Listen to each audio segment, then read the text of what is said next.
Welcome to our delirious podcast. I'm ready. You got your tea? You ready? Yep.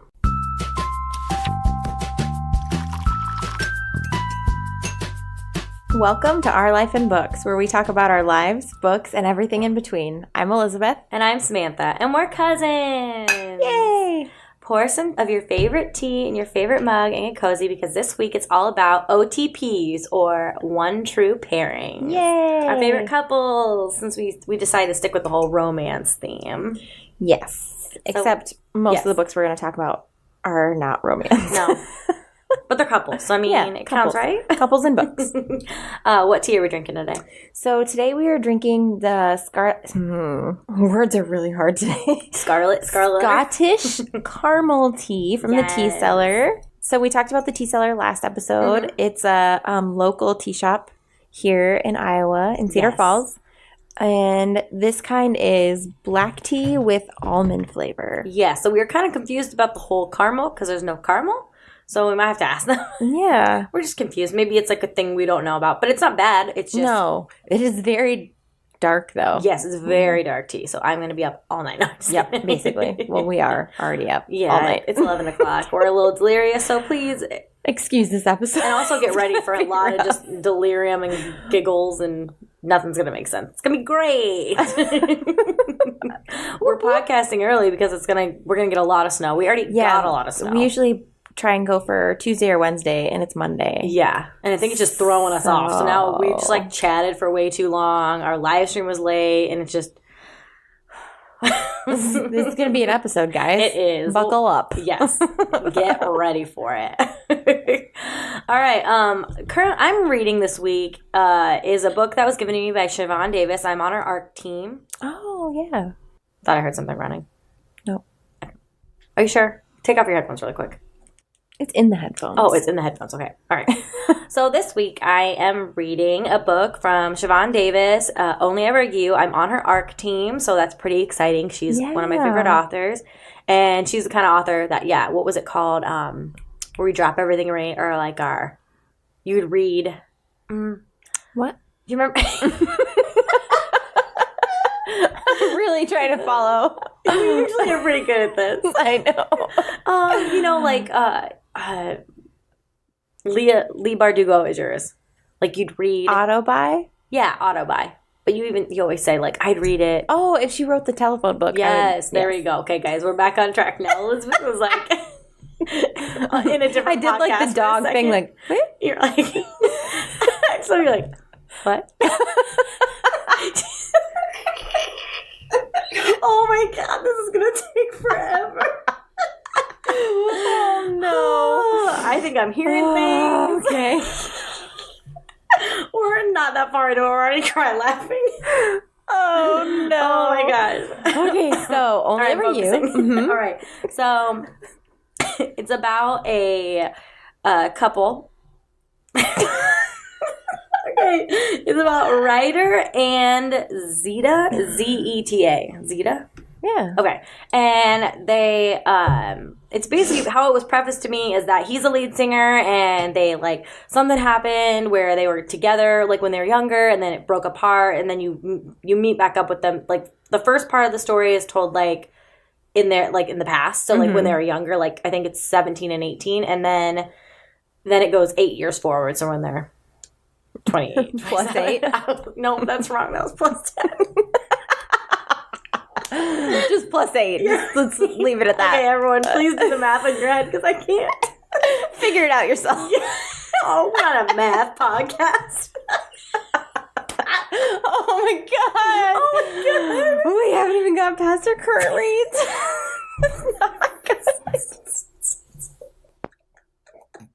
I'm so sorry. This is gonna take Okay, so they're both in a. Oh my god! I am reading this. It's really good so far, but it's very intense. This is not a light romance by any means. It's very intense. You have to be in the right headspace. They're in a detention center, and so they did some things, and I'm pretty sure, like, I'm guessing because I'm only halfway through, they're bad, but they mostly have taken the blame for other people, and that's why they're there. And so they, like, meet up because they, like, care about each other and they're just friends or whatever. And so that's how far I've gotten. But it's definitely, like, trigger warnings for child abuse and for, I can't remember all the trigger warnings, but just, like, make sure to go to the Goodreads and check them out. But it's if you're wanting to, like, feel very intense emotions, read this book. Do you know when it comes out? It comes out February 28th. Oh, nope. Okay. Yes, that's so correct. Soonish. Yes, soonish. So if you look on my Bookstagram, I'm going to post about it in my blog because I'm really excited. Hers are very, didn't see it coming, very intense books. Oh, yeah, she's always got the twist. Mm-hmm. Yeah, but sometimes they're light reads and sometimes they're very intense, and this is one that's very intense. Oh, no. And welcome, Elizabeth Hiccups, to the podcast. What are you reading? I just started What We Buried by Kate A. Boorman. Yes. I'm so excited to read this book. We got this from Fierce Reads. Yes, in a little swag bag. Yeah, and I'm on the blog tour next week for it, so that's exciting. I need to get it read. Yeah, the cover's really cool. I can't remember what it's about, though. It's a thriller, and it's about a brother and sister. And the sister was put in, like, beauty pageants since she was a really little kid. And they were even on, like, a reality show, kind of like Toddlers and Tiaras. Oh, okay. And so now that she's a little bit older, I think she's 17, her brother's 18, she's suing her parents. Because, you know, she said they put her through all this. Yeah. And, so she's suing them, and they are set to have their final court date. She thinks she's going to win. Everything's going to go great. And her parents disappear. And so now her and her brother, who, like, have never really been close, have to try and figure out what happened to their parents. That's insane. Because they still want to find out what happened, even though, like, they were, like... Yeah, like, she's suing them, but at the same... Like, she doesn't want anything bad to happen to them. Yeah. She's just not happy with, you know, the things she was put through in her childhood. Yeah. It sounds like it was pretty rough. I mean, Toddlers and Tiaras seems rough as it is. Yeah. I mean...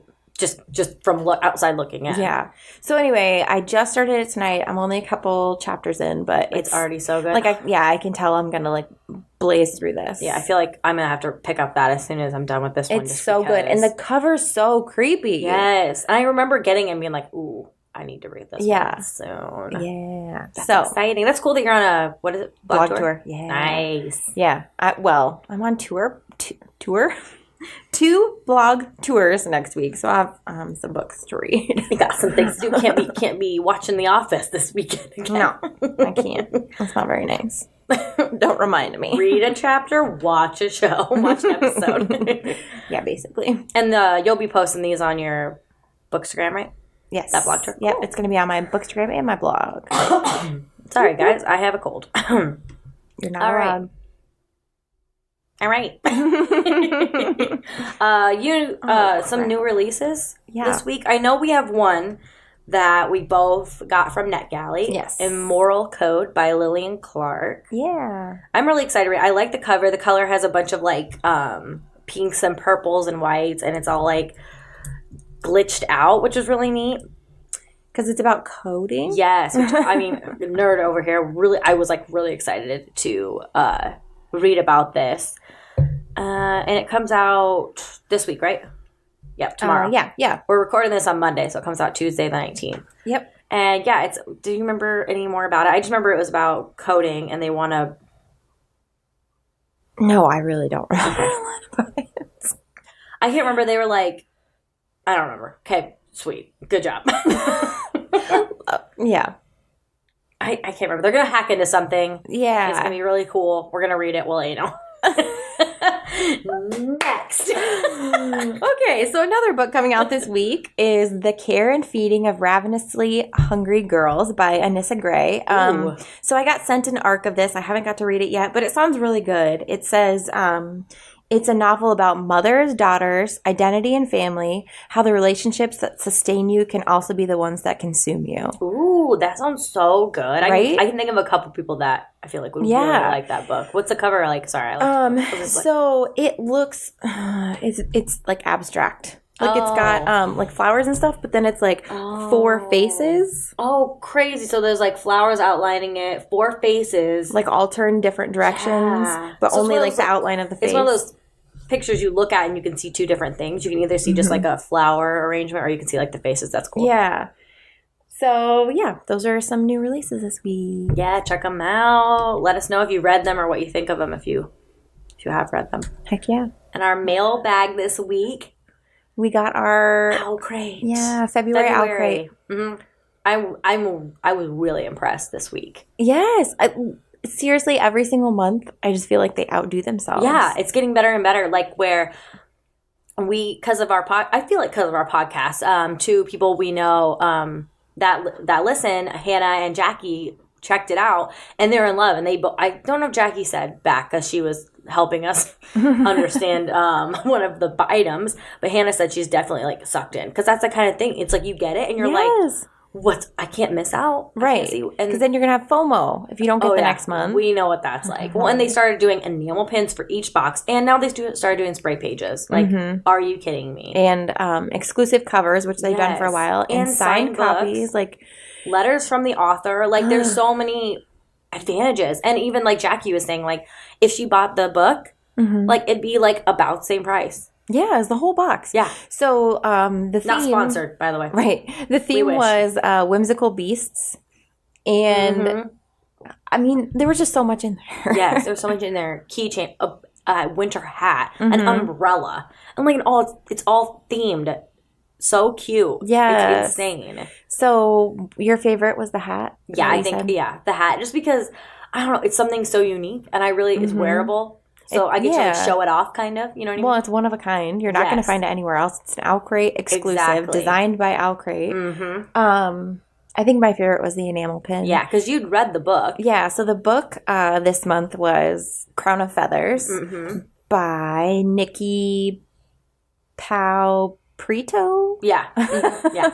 I remember we tried to say it last time. Yeah. I was like, that's what we're going to go with. And I just finished the book today, and it's so good. It's so good. But the enamel pin says, oh, God. It says Phoenix Writers Club. It's so cute. It matches the book so well, and you have to read the book. Yeah, I know that Jackie started reading it, and I was like, did she? Yeah, she said that she likes it, but it's like a lot, and I gave her, so what we do, Elizabeth and I, when we read a book that says like, it's heavily fantasy, there's a map, there's a lot of characters, we both like kind of write down like a little key. I write it on my phone, and so you can just like go back to it, and you can help refresh your memory until you really dive into the book.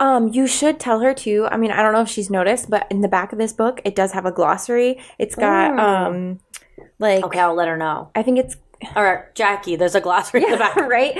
So it's got I think it's got all the characters and then like certain different like words and other things. What helps me is also like doing like the relationships. Yep. I always have to put like relationships, so like I get familiar, and then once you're familiar with it, you don't have to look back. But yeah, especially if there's because like this has got a lot of like so it's a made up like country, and then it's got made up history, and you know what I mean. So there is a lot of layers. And I did actually. So you know what I do when I finish reading a book? I get on Goodreads and look at all the bad reviews. Oh yeah, how'd it go? The thing is, like, I always find that... What I say to Jackie today, I was like, it's like diving into the dumpster fire. Yeah. She's like, I've noticed. So, my favorite books always tend to be the fantasies where half the people love them, and then the other half either couldn't get into them or didn't finish them or didn't like it because they said that it was too much information. Like, too much. But we're like those kind of people who love being invested. So, like, I want all of the information. I love the slow burn. I love the, like, I want to know everything about the world. So, like a lot of people call this book info dumping. Like, there's a lot of, which I didn't even notice. I don't know. I guess I just feel like I'm taking it all in and I'm like, I want to be part of this world. Well, it's also like, I keep wanting to say a whole new world. Ariel. It's so hard not to. I like to picture it. Like, if there's gaps, it bothers me, and because I'm like imagining the world. Like, I'm a very like visual person, so like I want to see it when I close my eyes. Right. I want to know everything about it. Yeah. So, yeah, it didn't feel like that to me, but I can see, like, especially if you don't read a lot of fantasy, it's probably going to be a lot. So, like, try to, like, I take notes. If it's overwhelming to me, I take my time, I take notes, I reread a lot of pages, go back, flip back, get those little page markers. And then also I tell myself, like, okay, hey, so if it's super important, the author's going to, like, find another way to tell you again. Do you know what I mean? Yeah. So, like, if there's something, if you feel like that was a lot, I don't know if I'm going to remember all of it, just keep going. Yeah. It's everything's going to click eventually. Exactly. So that's kind of what I did with this one, because there is a lot of characters, there's a lot of history, but there's a lot of times where I was like, I'm just going to keep reading because I know it's all going to kind of fall into place. Yeah. And I'm not real worried about keeping up with every single little detail. Exactly. And if it's going to be like, if there's going to be another book, she's going to readdress some things, refresh your memory. All authors are good at that. Oh, there's going to be another book. Oh my God. I need it. I need it right now. I'm excited to read it. I'm going to have to like rage read that. There's a lot of reading going on. Good thing we're getting some snow. All right. So like this week for book world news, I want to say world book news. World book news. Even though this has nothing to do with the world, it's our tiny little area of the world. Sorry. We are the center of the world. Elizabeth found this book event in Iowa City. Yeah. And we're like, nothing happens in Iowa. Nothing ever happens in Iowa. Thank you for coming. Who is it set? Who's hosting So it? it's Epic Reads. Epic Reads. Thank you, Epic Reads, for coming to Iowa. They do meetups, like I feel like every quarter they announce new meetups for like books that are coming out. Mm-hmm. So this one is going to be March 25th at the Barnes & Noble in Coralville. Coralville. Yep. I almost said Iowa City, but same thing, but I'm sure there's more than one Barnes & Noble in the area. So Coralville. Yeah, so the Coralville Barnes & Noble, they're going to have an Epic Reads meetup. I think it doesn't start until like 6 o'clock. Yes. Something like that. I had it open. 6:30. We'll put a link. Oh, it's 6, sorry. Yep, it's 6, you're right. Okay. So the authors that are going to be there, Brittany Cavallero. She's the author of the Charlotte Holmes series. It's a retelling of Sherlock Holmes with female Sherlock. I love that. Then Mindy McGinnis is going to be there. She is the author of The Female of the Species and A Madness So Discreet. Mm-hmm. She's got a couple other books, but those are the two that I know I have on my shelf. I haven't read yet, but they're on my shelf. Yeah, so we can read them before then. And then Justin A. Reynolds, he is the author of Opposite of Always. Yes. That one is coming out next month, I believe. Okay. And then Taylor K. Miha, she's the author of We Set the Dark on Fire, which is one of my like anticipated reads this year. The cover is so pretty. I was going to say, I remember putting this on my like want to read on my Goodreads because the cover was so beautiful. Yeah, so those 4 authors are going to be there. It's free, but you do have to get a ticket. Yes. And then one of the other things is like you get a ticket and then you have to buy one of the author's books. Oh, I love that. Hey, support. We have it retweeted. We will have it retweeted on our Life in Books Twitter. So go follow us. Hey, cheeky little follow. And then see the thing. And if you're in Iowa, we'll be there. We can hang out. Yeah. In real life. Oh my God. They're like, no, we don't want to go. I don't know if I want to do that. You guys are freaking weird. It won't be 11 o'clock, all right? True. So I actually came across this while we're on Twitter. This is also retweeted on our Twitter. That was a lot. Retweeted on our Twitter. This beautiful cover. This is also from Epic Reads. Yes, and I think I still had their notifications turned on. I can't remember why. Was it from? Because they were gonna release the cover for the 4th Three Dark Crowns book. Yeah. Did you see what she? Okay, this is side. We're gonna have a side tangent really quick. I have her notifications turned on, and someone's like, Kendara Blake. Yeah, Kendara Blake, and someone was like, "Why 5?" She's like, "I didn't want to put 4." Yeah, I mean, literally none of them have matched. Why would she start now? She was just like, "I don't want to." My book. She does what she wants. She does. Okay, back to this book cover. It's Serpent and Dove, and it's so beautiful. It's gold and black, but they're like metallic, and the black isn't just like a black background. No, it's like has shading and all these little details. Yes, and feathers. The book is by Shelby Marin?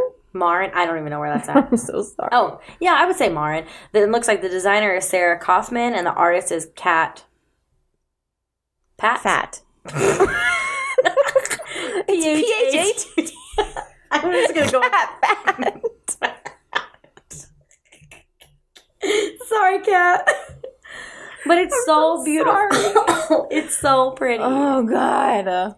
It was just like one of those, we are the worst. It was one of those book covers that I don't even know, no offense, I hadn't heard about it yet, but I really want to goodness. read it. So this book is described as the brutal and steamy hybrid of Throne of Glass and chilling adventures of Sabrina that we never expected. Oh my God, I want it. Right? Let's read it right now. Right? Like, I haven't read Throne of Glass. I've heard a lot about it. Yeah. Fantasy, whatever. But Sabrina? I love Sabrina. Love it. Oh, so yeah. It says it's got dark magic, family legacies, slow burn romance, witch and huntsman, sworn enemies, forced to marry. Ooh, witches. We love some witches. Yes. Witches. I said something witchy earlier. I was like, ooh, the moon can light her way. And I was like, okay, that's really witchy. So yeah, check that out, and we're going to be adding it to our TBR because I need to own that. Like, right? I saw the... Did you see when it comes out? No. Could you look it up? Because I'm going to say... I will. It doesn't say who wrote the article. It just says Team Epic Reads, but they put... I can't wait for this to be on my shelf. And I completely agree. Like, it's obviously so I want to read it, but... Exactly. Oh, it looks like... we can link this in the description because it looks like exclusive first look. You get a sneak peek if you scroll down. Shut up. Oh my God. Yep. Does it have like the first chapter or something? It looks like it's excerpt from chapter 8. So, what? So you're like in it. It comes out September 3rd. So we have some time.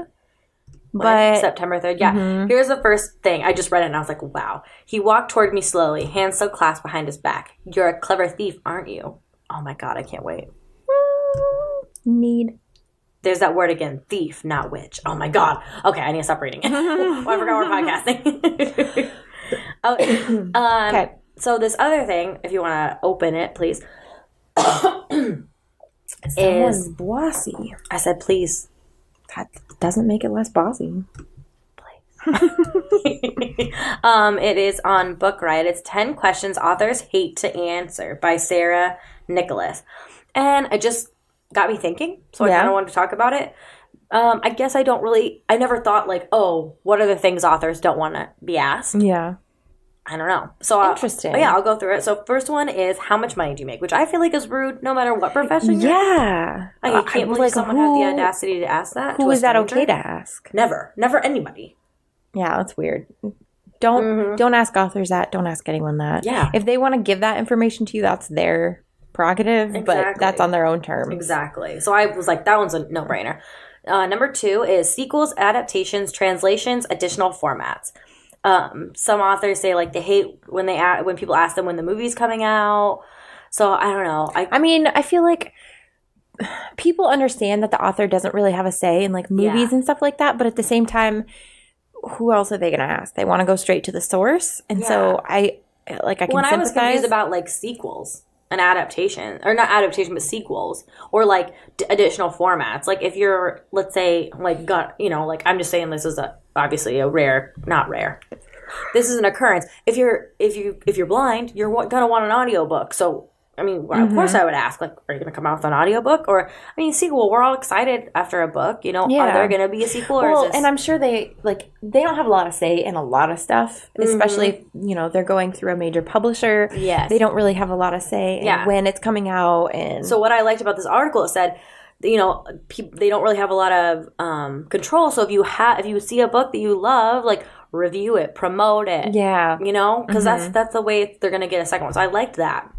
Yeah. Well, and I think the thing is, like, just because people are asking, like, is there going to be a sequel or whatever, they don't expect you to have all of the answers. No. Necessarily. So. And some authors answer them on Goodreads, so that's a good place, or their blogs, or, like, their social media. So if you ever have questions before, like, maybe reaching out, check and see if they've already answered that. Yeah, that's true. Number 3 is questions that insult other authors or genres. So some people may be asking, like, authors, like, a question like while insulting another like genre, which I feel like that's rude. I wouldn't ever do that. Or like some people like say like write a real book if you don't really like yeah, that was an example. I was my God. Okay, who are these people? So yeah, that one's just awful. Number 4 is more of a comment than a question. I feel like we saw this a lot at BookCon. Yes. Do you remember that? That's literally what I thought. They're like, I just have like a comment and they like tell a story. And it's like, okay, like that's great. Like go and maybe do that one-on-one or like I don't know. Like, go to their social medias, but we're here to see the author on this panel talk about specific things. And, like, if you don't have a question... Or if, like, they sit there, like, I remember, like, a lot of them, like, told, like, this huge personal story and then asked, like, what's it like for you? And they're like, oh, okay, well, I don't know how to answer that because it wasn't, like, really a question about my book. It was, like, more question about, like, your life? Yeah. I'm not a therapist? Like, yeah, comment on your life. Yeah. So that was, I don't really like that. Please just ask a question. If you have something they want you to say to them, I mean, I'm pretty sure they all have email addresses. They all have social medias. Right. You can do that. And they have the choice then to answer it if they want to. Yeah. Tangent over. Number 5. How's the book doing? Apparently they do not like that question. Well, it's fair. I mean, I feel like there's a lot of things that I'm working on, you know, like blog posts and stuff. And like, and then you feel more pressure because then you're like, all these people want it. And, yeah. I think if you're a friend of them, like that's not a bad question. But if you're just like just let them write. Let them be. Yep. 6, can you introduce me to your agent? Which, that's rude. I feel like that happens. I mean, I would never, I don't write a book, but like I would never go up to someone and be like, oh, introduce me to your boss and get me a job. Like, what? So like why would you? No, just no. I feel like this is just like pushy people. Yeah. Not us. Things that pushy people do. Yeah. 7, personal topics unrelated to books or writing. So asking them like about like commenting on their weight was an example, or asking them commenting on their age, relationship status, physical appearance, children, like things that are like a little bit pushing it, which I feel like if they want you to know, I'm sure they tweeted about it. Exactly. Like if they're talking about their cat, like that's fine to be like, oh my God, but like why would you even ask? Like you can just tell, it's social media, it's 2019, just look. Like just be like, I don't think I'd ever want to talk about anything but their books. And I also wouldn't want to like ask them really hard questions unless I was interviewing them because like they're just here to have a good time. They don't want to like, I don't know. You know what I mean? Yeah. 8, have you thought about self-publishing, writing XYZ genre? I heard that's where the money is. And it's like, why would you ever say that to someone about like, I don't know, they want to write what they want to write. And also, a lot of people aren't in it for the money. It's just like by chance that something becomes like mega popular. They can't control it. So speaking of that, oh my God, Clare Legrand. She wrote Winterspell, and she wrote a book that just came out recently that's like huge, and I can't think of the name. Anyhow, so she had this really long Twitter thread about how she's thinking about going back to work full time. Because she's like, so many people think that once you like write a book, like you're a full-time author and it's easy and blah, blah, blah. But she's like, the thing is, you know, you don't always make the kind of money that you need. And she's like, sometimes like you're struggling because you get an advance for a book, but you know, like you get the advance, but then your book has to make that money before you start getting money on your sales. So she's like, she's talking about possibly going back to work full time or part time or something to supplement, because she's like, you know, it's not easy. People act like it's this easy thing, and it's just not. No, a lot of my indie authors that I follow like have day jobs, and I think unless you're like putting out like products, and also like maybe like I don't know, getting paid for like going and like meet and greets, you know what I mean, stuff like that. Like I think it sounds really difficult. Yeah, I mean, you have to constantly churn stuff out. And like she said, you know, like she's been lucky to where she's had ideas kind of back. Oh, Saw Kill Girls is one of her books that just came out this year, and then she's got a fantasy too. Yeah, which I read, but I can't think of what it is. But anyhow. You know, she's like, she's been lucky that she's had ideas kind of back to back, but, you know, what if you don't? Exactly. So basically her thing was like, to new authors, like, don't quit your day job. Yeah. Like, keep working your full-time job, keep, you know, writing when you can, but don't quit until, like, you're really sure. Yeah, I would say that to anything in the arts. Like, I know that was, like, a thing that a lot of like that I was like taught is like with photography and with design and stuff. Like, you know, if you're doing it on the side, like don't quit your day job until you like are sure that you can be financially stable, because it's such an not opinion, but it's a very like well, it's just so it's a hard balance too, because that was another thing she mentioned was like, okay, so if I go back to work, then I have less time to write, but I have more money and more freedom to write. But I don't you know what I mean? Like it's such a hard thing. Yeah, exactly. It's such a balance. Oh, that sounds okay. Yeah. 9. Oh, you're an author? Written anything I've heard of? Oh my goodness. That's just rude. That's so I feel like some of these are just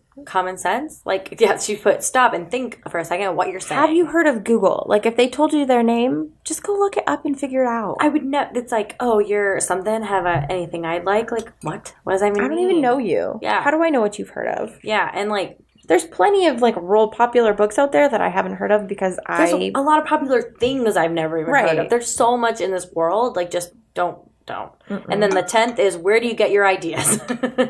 My brain. Right? My ideas, the things that have happened in my life, like references, like there's so many different things. Just be kind to your authors.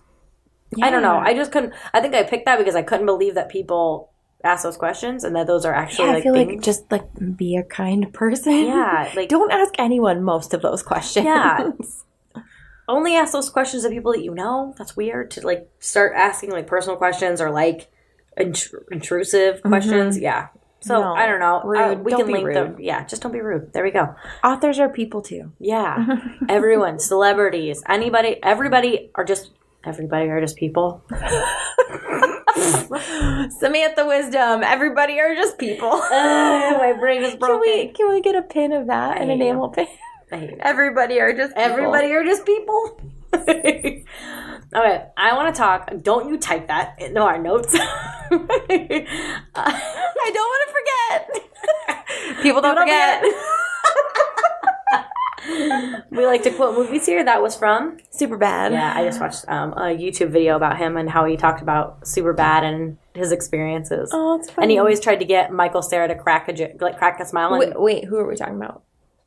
The guy who Jonah Hill. Yeah, okay. Jonah Hill. Okay. He always okay, we're gonna go on side tangents. All Sorry. Right. He apparently always tried to get Michael Cera to mess up or like crack, and he could never get him to do it. What? And then one time he sneezed accidentally, and he cracked up, and he said it was the most frustrating thing he's ever felt because he was like, "Really? That's what made you laugh? Was my sneeze?" Something he has no control over. Exactly. He was so annoyed. I was like, "Oh my god, great. I just love that movie." I do too. He said making it feels just like you do watching it. Like, that's how good it was to make it. I was like, oh, I love that. Okay. I want to talk about my Love Island addiction really quick. Because everyone needs to watch it, and then you need to talk to me about it because I need people to talk about. So you said it's on Hulu, right? Yes, it's on Hulu. It's a British show. It's a reality show. Basically, they bring, like, I think it's like 5 or 6 single men, single women. It's very heterosexual. And they bring them into the house, and, like, so the girls are... Is it really on an island? No. Okay. They're just like in the middle of nowhere. So they call it like No. Sorry about it. It's a really pretty house though. And there's like pool and stuff. It's kind of like, for America, it's like kind of like Real World. Yeah. And so they have the girls stand in a line, and the guys come out, and then the girls step forward if they're interested, and then the guy picks from the girls that are interested. Oh my god. Because they have to couple up. So it's all about couples. They don't have to stay together, but they just need to couple up because they do like challenges together. And then so they all get to know each other, and then like you have to like basically find your love interest. Oh my god. But it's like British, so like they cuss all the time, and it's hilarious because we're not used to that over here. Like everything's like bleeped out. It's and it's just, I don't know, it's really addictive. So you guys need to watch it. It's really good. Hulu. And then we can talk about it.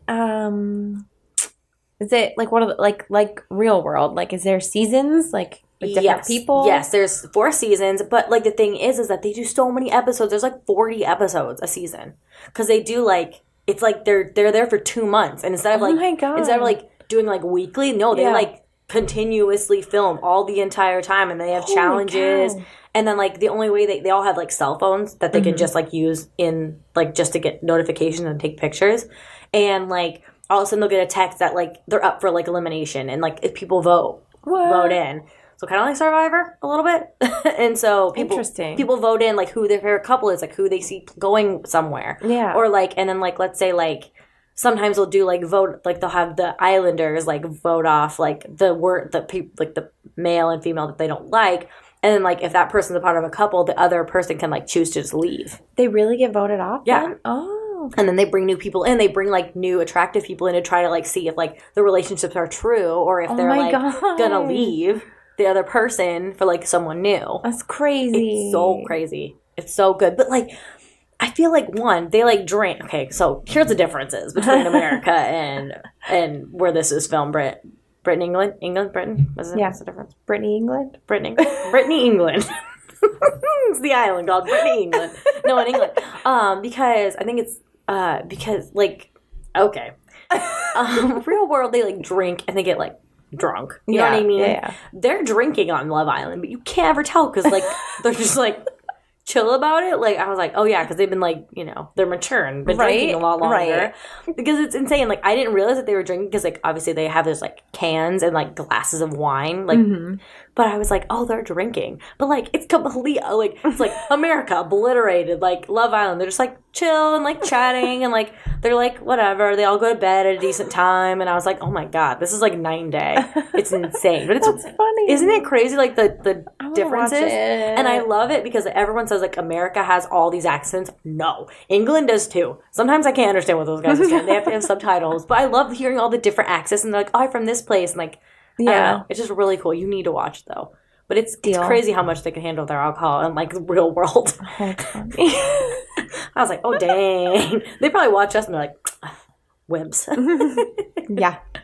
And then I saw this right before I came over. Lana Condor from To All the Boys I Loved Before. She's in a new show on Sci-Fi called Deadly Class, and she's like one of the lead characters. Yeah. And I was like, how did I hear about this? I actually was watching a BuzzFeed interview, and she was saying, like, is she more like Laura Jean or I can't remember what her character is called. But, yeah. I really like her. I love her. And so that's why I was like, I have to watch this. So it's based on a graphic novel of the same name. So Deadly Class.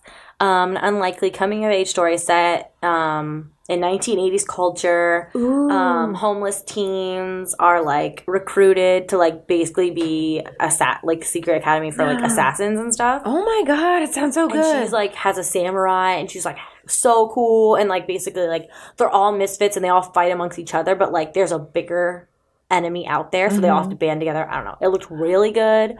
I don't know how... Where? It's on, like, the Sci-Fi channel? It's on the Sci-Fi channel. I don't know where else it would be. I will kind of look it up. I just saw it. Like, I just saw it before I came here. Crazy. So. I want to watch. Right? She looks so cool. She's like, I'm nothing like this girl, but, like, she's, you know, BA and all that stuff. So, yeah, I want to tell everyone about that in case they've seen it and, like, can let us know. Sweet. So, now we're on today's topic. Yay. OTPs. Do you want to go back and forth on our let's OTPs? Do that. Okay. Do you want to go first? Sure. Okay, so this is like my... We picked top 5. Yeah. There's so many more out there. Right, and it's hard to narrow down. But, okay, so this is like one of my all-time favorites. Like, okay.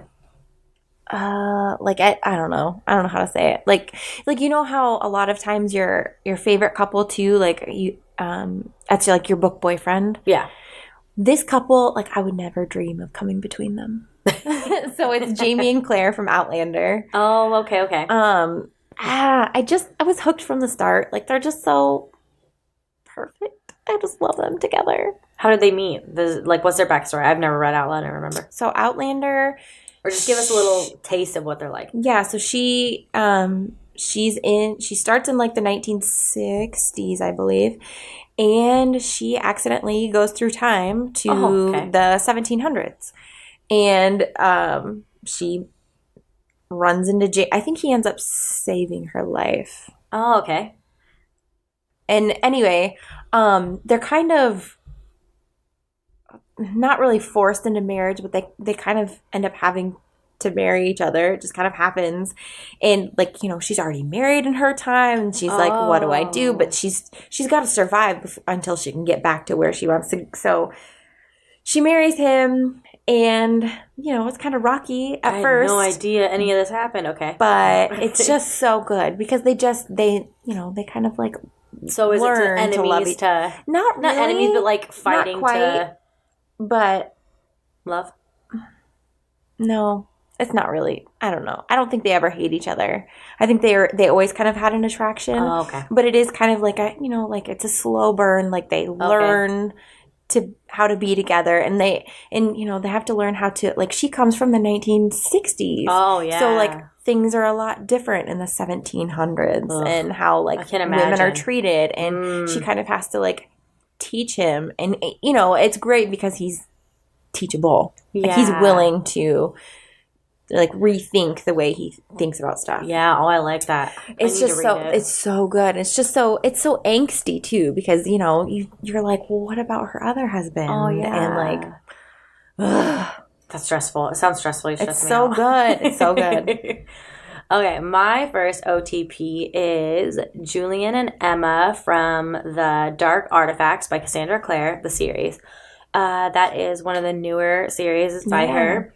And I really like these two because they are childhood best friends. Mm-hmm. And I remember them at the end of Mortal Instruments. Mm-hmm. So basically, Julian and Emma lost her family, and so Julian's family kind of takes her in.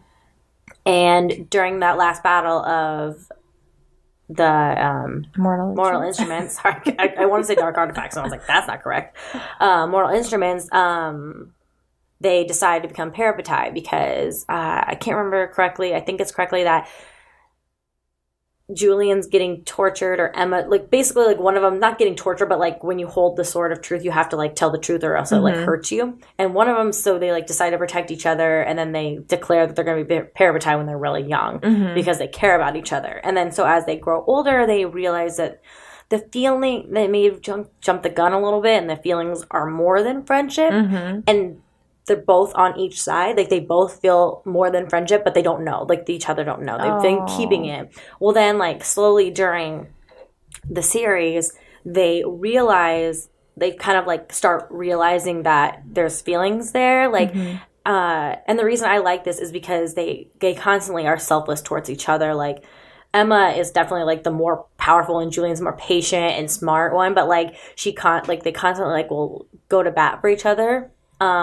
But the thing is that parabatai aren't supposed to be together for a reason. There's a reason that there's a law against it. So once they realize that, they have to start figuring out how to get around this. What can they do? Because, like, to break the parabatai bond is to, like, lose a part of yourself. And they don't want to do that. So they need to figure it out. So I don't know. I really like them as a couple. I like the friendship that they have. And, like, I don't know. It's just such an interesting dynamic of, like, caring about each other, but then, like, also realizing, because they have like all these younger siblings of Julian's to take care of, and he's running that institute, so it's just like a lot of, like, I don't know, angst, I guess, and also a lot of like what are they gonna do? Like, right now I haven't read the third one. I have it, but it's only a trilogy. Came out, didn't it? Yeah, and it's a trilogy, so it's gonna end. I just don't know how they're gonna get out of it. Like, I know the book world pretty well, and I don't know the way out yet. But, yeah. It's really good. Yay. What's your next one? So my next one is Kath and Jest from Heartless by Marissa Meyer. Heartless. Heartless. That's how I spelled it. Okay, so Heartless is a retelling of the backstory of the Queen of Hearts from Alice in Wonderland. And if you know anything about the Queen of Hearts, you you obviously know what she becomes. Oh, yeah. I didn't even think about that. Okay. So this is her backstory. This is why she became the way she is. You and your villains. Okay. It's so good. Really? It's so heartbreaking. Oh, no. I cried my eyes out. But Kath and Jest are just so adorable. Ugh. Is it just a one-off? Yeah. Oh. Yeah. And I don't want to say too much because, like I said, like, you know going in, you know what her fate is. Yeah. But it's how she gets there. I was going to say, I'm very interested to see how she got there. That's really interesting. I love villain backstories. Yeah. They're, like, my favorite. It's so good. I love it. Really and this was my first Marissa Meyer. And, she also wrote The Lunar Chronicles. And she wrote, what's that new one? Renegades. Yep, Renegades. So I got to dive back into, like, more of her stuff. Yeah. But Heartless was so good. I need to add that to my TBR because I didn't really... that sounds so good. Yeah. Okay, my next one, OTP, is Reese and Kai from Martina McAtee's series Children Shouldn't Play with Dead Things. I think it's just called the Dead Things series. Yeah. And basically, they... Reese is a werewolf, and Kai is a Oh, shoot. What is he? Shoot. I don't want to say Undertaker. He's a Reaper. Reaper, yes. Kai is a Reaper, and Reese is a werewolf. And they basically grew up together in this misfit pack. Reese's older sister, like, kind of adopted Kai and his twin sister. And so it's just basically, like, them not realizing their feelings when they grow up. You definitely heard that in the backstory of, like, you know, Reese is a little bit older and he just doesn't understand, like, why he cares so much about Kai and is very protective. He's his protector. Like when kids at school are picking on him, he's always protecting him. Yes, and he's, like, brooding, and because he's also a werewolf, so he doesn't, like, his protectiveness, he can't control it around Kai. And Kai doesn't know why, but he likes to pick at him. And then when they get older, they, like, start to realize their feelings, and it's just so good. Like, they're just so sweet together. They're so sweet, and it's, like, they are misunderstood sometimes around everyone else, but together they understand each other. And I just really like it. And they're, like, the best parts of the books. We both, like, love. I want them to have their own, like, more in detail. I want more details. Details. Like, we just need book. Like a little half book or something. Yeah, just them. Yes, just them. Yeah, they're so cute. So you should read that for them. So good. All right, so I'm going to throw it back a little bit. Oh, no. I mean, I guess Outlander's older than this book, but this was one of my favorites, one of my original favorites. Katniss and Peeta from the Hunger Games. Yes. I know a lot of people love Katniss with whatever his name is, the other one. Yeah. I can't think of his name. Peeta's the nice guy. Yeah. And I just love Peeta. So, kid you not, I actually just got done rewatching the series. So, I was one of those people who liked Hemsworth's character first. Yeah. I rewatched it, and I went through the lens of, like, just focusing on those two. And I was like, how did I miss their relationship? Because I rewatched it and I reread it, and I was like, oh my God, how did I miss this? Like I said, he's the nice guy. Yeah. And, like, as much as, you know, people want to say they like the bad guy, or the bad boy, like, when it comes to reality, I always have to be like, but he's the nice guy. Well, you need the nice guy. She deserves the nice guy. Well, and he didn't hurt her. Like, I mean, the other guy inadvertently hurt her. Spoilers. I mean, we're not going to give that. I cannot. I'm just keep thinking of Hemsworth. Ugh. Anyways, this is about Peeta and Katniss. Yes. So, like, I don't know. It's just, he does so much for her, and he cares about her so much. And, like, in her own way, like, they just both are in such violence the entire time. I don't think that they understand what feelings are or what love is. And then when they finally realize it, they get together. You know what I mean? Like, they figure it out. You know what's funny is last week we said our favorite tropes are enemies to lovers, but almost all of these that we're talking about today are, like, best friends rather than enemies to lovers. Who are we? That is so true. Oh my gosh. It's so funny. We just love all romance. Okay.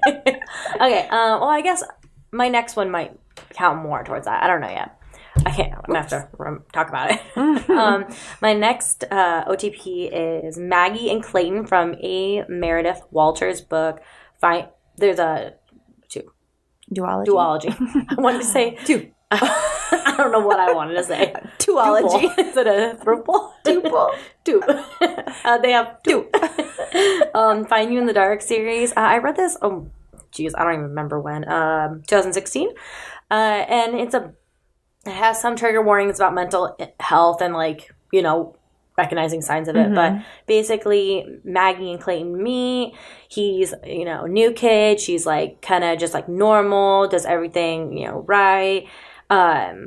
His name's Gale. It's Gale. Sorry. Peeta. Gale. Oh, I was like, who? Okay, continue. I'm sorry. Not Hemsworth. I raised my hand. Did you like that? Yeah, but I was like, no. I want to be like, no, it's Clayton. That sounds like, what? Oh, God. Oh, my God, you're going to kill me. So, yeah, Clayton comes to town, and he has, like, he's, like, very, like, so it is kind of, like, the mysterious guy, I guess. But sorry. Okay, so, get ahead of myself. So, yeah, they meet, and he's in town, and, like, he doesn't get along with anybody else, and she's kind of quiet too, and then they, like, have an instant, like, connection, and then they get to know each other, and she sees that, like, he's struggling with some things, and his parents aren't around, and he's obviously, like, acting out, and she just wants to help him, like, as a friend, as more than a friend, and it's just basically their mental health journey, because in like being around him, she realizes she kind of has some things as well that like, I don't know. It's just really interesting. And I mean, there are I think some people didn't like that, like, they thought it romanticized mental health, but I think that's such a like hard line to stay on. And that she's spoilers, you can read it. But she like stays with him, but then also like when you hit a, I mean, they are young. I try not to think of it as I'm in high school. But like when you hit a patch with mental health, if you love that person, you don't leave. Yeah. So I guess I thought of it that kind of way. Like I know he does some things, but it's not his fault. It's mental, like it's like it's an actual one, like not an actual one, but that's okay. One that needs medicine. Right. So, but I don't know. I found it really interesting. I haven't reread it, so don't take my word on it because I was like how many years ago. But yeah, I wanted to put it in there because I remember having. I remember thinking about it a long time. Yeah, it's stuck in your head. Yeah. Okay, what's your next one?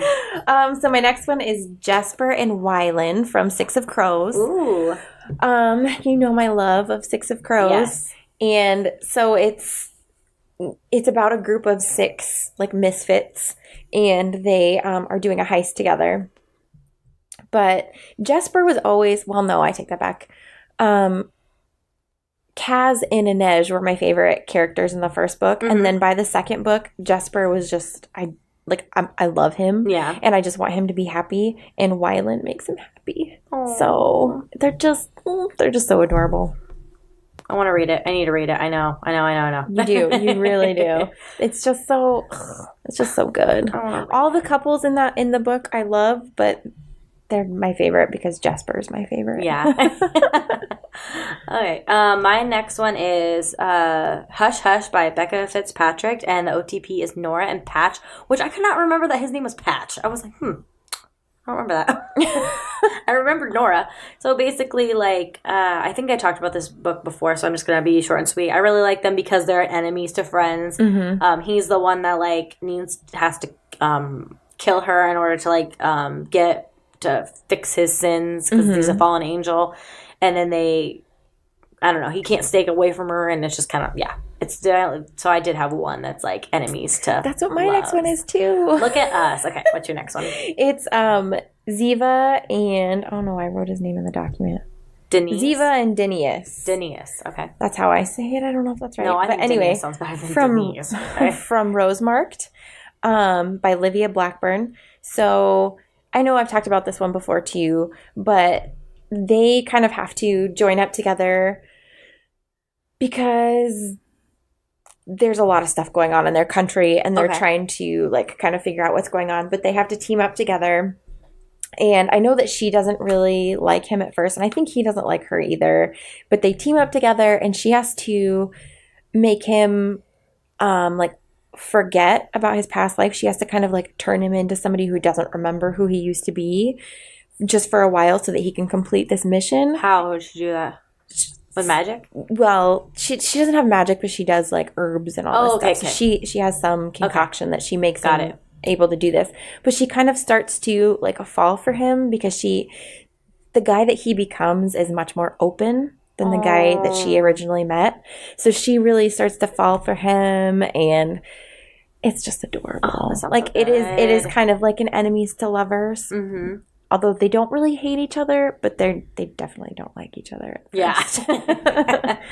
I love them. Really they're such a cute couple. And then the duology is just so good. Yeah. So good.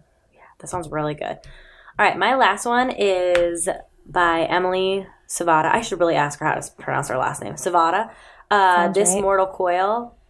And the characters are Kat and Cole. And I really like this one. This was not enemies. This was more of like a not recoupling, but you know what I mean? Like coming back to each other. So basically Kat doesn't have any memory of meeting Cole, and like Cole is sent out to get her and bring her back to where the facility. I will say the facility. And so it's kind of like he knows her, she doesn't know him. And so it's sort of like, they don't get along at first because she doesn't want to be taken. So she's Right. like fighting him, and he's like, and he also like is mad at her because she left, but she, again, we don't know why, and we don't know, we're just piecing together as like, they don't really tell a lot of the backstory. So I really like that, and I also like that, I don't know, yeah, that just a whole like figuring out their backstory and figuring out like where they fit, and there's a lot of like bumps and like trust because they don't know each other, but yet they do know each other. Oh, it's so good. I really want to read that. Yeah, the whole series is amazing. It's one of those ones that came out of nowhere, and I'm obsessed with it. Yeah. Yes. Aww. Yeah. So I found a quiz because we love quizzes here. And it's on Epic Reads, and it's called "Would You Rip or Ship These Couples Across Time and Worlds?" And I was like, yes. Well, one, it just looked really cool, and I was like, let's play this. I'm a little game. terrified I'm not going to know any of these. Oh my god. Well, if we don't, we'll just guess. All right. The first one is Simon Spire and Montague. Wait. Montag? Yeah, sure. Oh, yeah. Simon Montague? versus the Homo sapiens agenda, the Gentleman's Guide to... So we just pick one? Oh, I'm an idiot. So Simon versus... It's two different books? I'm so confused. Yeah, so am I. Would you rip or ship these couples? Oh, it's a couple from two different books. Like, I get it now. I got it. All right. So Okay. Simon from Simon versus the Homo sapien agenda, and then Monty from the Gentleman's Guide to Vice and Virtue. Would you ship it? I haven't read either one. Okay, so let's ship it. Okay. We're gonna love them. Looks like it's 58 shipped and 42% not shipped. Ooh, Interesting. Rip. Ship it or Ship or rip rip it. All right. So this one, okay, we both read these. Tobias for Eaton from Divergent, and Isabel Lightwood from The Mortal Instruments. Who's Isabel? Oh, yeah. Alex's sister, I think right? they ship it because she's a BA. Yeah, they would be. They would be good together. Yeah. I've actually read both of those. No, people ripped it more. Nah. Boo. Okay, next. Number 4 from I Am Number 4. Yep, I Am Number And 4. Molly Barlow from 99 Days. Okay, I own 99 Days. Haven't read it. I Am 4 is like an alien. And he's pretty like BA. So let's ship it. We're just gonna ship everything. Yeah, let's just do it. A lot of people Nobody did likes not. them together. Okay, well, we must gonna have to read 99 Days to understand that. All right, so Star Carter from The Hate You Give, and Aaron Warner from Shatter Me. I haven't read either of those. So I read The Hate You Give, but I don't know. So no? Yeah. Let's rip it. Rip it. Yep, everyone. They're like, no. Mhm. All right. Ben Alio Yeah. from What If It's Us, and then Magnus Bane from Mortal Instruments. Oh, Magnus, don't break up Alec Magnus. Yeah, so rip it. We're going to rip it. Ooh, that one was closer, but still more people ripped it. Yep. Julius Ember from Everless, and Akos Karaseth from Carve the Mark. I don't know either one of these we're going to like it. Okay. Oh, that one's close, but still more people ripped it. A lot of people were like, don't take my ships out of their... Wait, what? What is this? Oh my God, we know this Queen one. Marabella And Peter Kavinsky. Queen Marabella from Three Dark Crowns, and Peter Kavinsky from To All the Boys I Loved Before. No, we're ripping Peter it. belongs with Laura Jean. Sorry. Yeah, we're ripping it. Yep, everyone ripped it. Okay. Stevie Bell from Truly Devious, and Thomas Cresswell from Stalking Jack the Ripper. Oh, I don't know either one of these. I own one of them. I'm gonna ship it. Oh no, See what happens. Everyone's ripped, so no one likes this. Ooh, this one's gonna be good. Nikolai Lansoff from the Grishaverse, Grishaverse. and then Millie something from Dumplin. Dumplin. Oh, I don't know. I like who Millie's with. love in Dumplin. Nikolai, so You ship it. I'm gonna rip it. okay. Ooh, Nobody rip likes it. I really Oh, like no. who she's with in Dumplin, though. You've read it? I saw previews. Oh, okay. Zuri Benitez from Pride, and Adrian Everhart from Renegades. Ooh, I'm gonna ship it. Play along at home. Maybe you've read these. Oh my God, everybody's ripped that one too. Yeah. Okay, let's make this one be our last one because there's a ton on here. Is there really? Yes. Oh my God. So Tiberius Calcalar from Red Queen, and Andy Rosella from Zenith. I've never read those, but let's Let's just love it. Let's love it. We're going to love all of them. Nobody likes it. So I think we haven't gone through the whole thing, but I think the consensus is don't take my couples out of their books. I don't think any of them were shipped. They belong in their own books with their own people. Exactly. We've already fallen in love with them with their own people, so I really don't want to separate them. So the last thing I found was the top 10 YA couples from Epic Reads, and I kind of wanted to see if we've read any of them, if we agree. So let's see what they are. Do you see what number 1 is? Oh my gosh. All right, so the number 1 is Hermione and Ron from Harry Potter. So have you heard that people were like, oh my gosh, Harry should have been with Hermione? I don't like that. I don't like that at all. I don't understand what it I think they're better as friends. Yeah. They're really good as, like, best friends. And I loved, like, actually, like, because growing up with, like, male friends, like, I loved that. I was like, yeah, see, it's okay to have, like, guy friends, and it's okay to hug them and to lean on them, and they're just your friends. Right. So I really I never saw any of that kind of chemistry with them.